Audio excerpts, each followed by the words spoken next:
Accounting, जिसे जाना जाता है लैंग्वेज ऑफ बिजनेस के रूप में। जी हाँ, अकाउंटिंग किसी भी बिजनेस की फाइनेंशियल और इकोनॉमिकल एक्टिविटीज़ को मेंटेन करती है। अकाउंटिंग को समझने के लिए हमें अकाउंटिंग बेसिक्स को जानना पड़ेगा। इसी को ध्यान में रखते हुए हमने अकाउंटिंग बेसिक की एक सीरीज़ तैयार की है, जिसमें आपको अकाउंटिंग को बहुत ही इंटरेस्टिंग तरीके से समझाने की कोशिश की जाएगी। Hey guys, this is Komal and welcome to commerce journal. So guys, today's topic are, first one is what is accounting and the second one is what is the process of accounting. Accounting क्या है, ये जानने से पहले हमें ये जानना पड़ेगा कि बिजनेस एक्टिविटी क्या है, क्योंकि वीडियो के स्टार्ट में मैंने कहा है accounting is the language of business. इसके लिए हमें ये जानना होगा कि बिजनेस एक्टिविटी क्या होती है। सो गाइज, बिजनेस एक्टिविटी वो एक्टिविटी होती है जिसमें हम वेल्थ एक्वायर करने के लिए गुड्स की सेल और परचेज करते हैं और सोसाइटी को सर्विस प्रोवाइड करते हैं। अब हम बात करते हैं what is accounting. So guys, accounting की अगर मैं डेफिनेशन की बात करूं तो accountancy is the process of identifying, recording, classifying and reporting financial transactions of any business in the systematic manner. Accounting की डेफिनेशन में ही छुपी हुई है पूरी की पूरी अकाउंटिंग, यानी कि कंप्लीट अकाउंटिंग का प्रोसेस। तो अब हम जानते हैं स्टेप बाय स्टेप प्रोसेस के अकॉर्डिंग अकाउंटिंग कैसे की जाती है। First step is identification. Identification क्या होता है?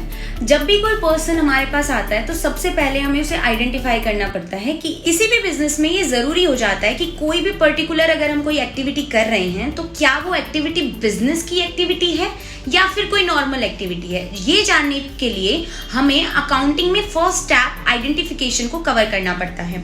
बिजनेस में आइडेंटिफिकेशन दो तरीके से कवर किया जाता है। पहला, going concern concept and the second one is profitable. Going concern concept की अगर मैं बात करूं तो कोई भी बिजनेस अगर हमने स्टार्ट किया है तो उसका जो टाइम पीरियड होना चाहिए वो लॉन्ग टाइम पीरियड के लिए होना चाहिए, यानी कि हमने कोई बिजनेस अगर किया है तो वो हम ग्रोथ पर्पस पे करें, लॉन्ग टर्म के लिए करें, ना कि उसे छोटे से टाइम पीरियड में हमें उसे शट डाउन करना पड़े। यानी कि कोई भी बिजनेस अगर हम कर रहे हैं तो वो लंबे टाइम पीरियड के लिए होना चाहिए और दूसरा, उसका शट डाउन पीरियड डिसाइडेड नहीं होना चाहिए। सेकेंड कॉन्सेप्ट की मैं बात करूं आइडेंटिफिकेशन के तो वो होता है प्रॉफिटेबल। नाम से ही पता चल रहा है प्रॉफिट अर्न करना, यानी कि कोई भी बिजनेस एक्टिविटी तभी आइडेंटिफाई की जाएगी अगर उसका मेन कंसर्न प्रॉफिट अर्न करना है। तो अगर उसका प्रॉफिट अर्न करना कंसर्न नहीं है तो वो कोई बिजनेस एक्टिविटी नहीं कहलाएगी, वो एक सोशल एक्टिविटी हो जाएगी। सेकेंड प्रोसेस जो है अकाउंटिंग का वो है रिकॉर्डिंग, यानी कि अब हमने फर्स्ट स्टेप को जब फिनिश कर लिया है, हमने देख लिया है कि जो बिजनेस हम कर रहे हैं वो एक्टिविटी एक्चुअल में बिजनेस एक्टिविटी है, तो हम सेकेंड स्टेप को देखेंगे जिसमें आता है रिकॉर्डिंग, यानी कि आप बिजनेस से रिलेटेड लेन देन को रिकॉर्ड कैसे करेंगे। उसमें भी दो कॉन्सेप्ट आते हैं। पहला कॉन्सेप्ट जो है वो है एक्चुअल बेसिस, यानी कि जो भी बिजनेस की ट्रांजैक्शन है उसे हम एक्चुअल बेसिस पे रिकॉर्ड करेंगे और सभी एंट्रीज को हम तभी रिकॉर्ड करेंगे जब हमारे पास पेमेंट आ चुकी हो, यानी कि cash entries will be recorded. अगर हमने कोई मटेरियल बेचा है तो हम उस पेमेंट को तभी रिकॉर्ड करेंगे जब वो हमें रिसीव हो चुकी है।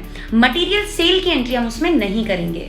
सेकंड जो कॉन्सेप्ट आता है वो आता है एक्यूरल बेसिस। एक्यूरल बेसिस में अगर हमने मटेरियल सेल किया है तो हम सेल की एंट्री भी लिखेंगे और जब उसकी पेमेंट आएगी तो हम पेमेंट की एंट्री भी करेंगे। दोनों में डिफरेंस इतना है कि एक्चुअल बेसिस में क्रेडिट एंट्रीज का कोई रोल नहीं होता, यानी कि उधार की एंट्री नहीं लिखी जाती है। एक्यूरल बेसिस में हम उधार की एंट्रीज भी रिकॉर्ड करते हैं।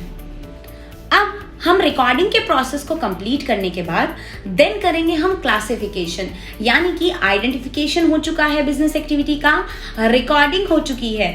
अब हमें वो जो हमने चीजें एंट्री रिकॉर्ड की हैं उन एंट्रीज को उनके नेचर के अकॉर्डिंग क्लासिफाई करके उनके सही अकाउंट्स में उनको एडजस्ट करना है। क्लासिफिकेशन करने के लिए हमें कुछ रूल्स फॉलो करने पड़ते हैं, जिसमें गोल्डन रूल ऑफ अकाउंट्स को कवर किया गया है। इन रूल्स में 3 अकाउंट्स बनते हैं। पहला रियल अकाउंट्स, दूसरा पर्सनल अकाउंट एंड तीसरा नॉमिनल अकाउंट।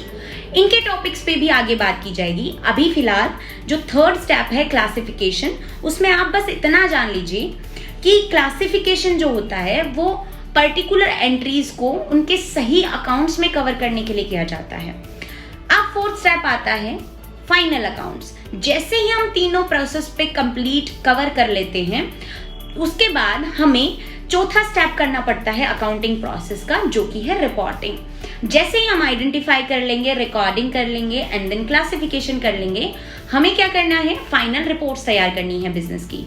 फाइनेंशियल रिपोर्ट्स बनाने के बाद ही हम किसी बिजनेस का प्रॉफिट एंड लॉस जान सकते हैं और किसी भी बिजनेस की फाइनेंशियल पोजीशन जान सकते हैं उसकी बैलेंस शीट बनाकर। सो गाइस, आज की वीडियो में इतना ही। बाकी जो कॉन्सेप्ट है क्लासिफिकेशन का डिटेल में, उसके लिए हम नेक्स्ट वीडियो में बात करेंगे। Till then, bye bye, take care, and for more updates and videos, subscribe the channel and hit the bell icon. Bye bye.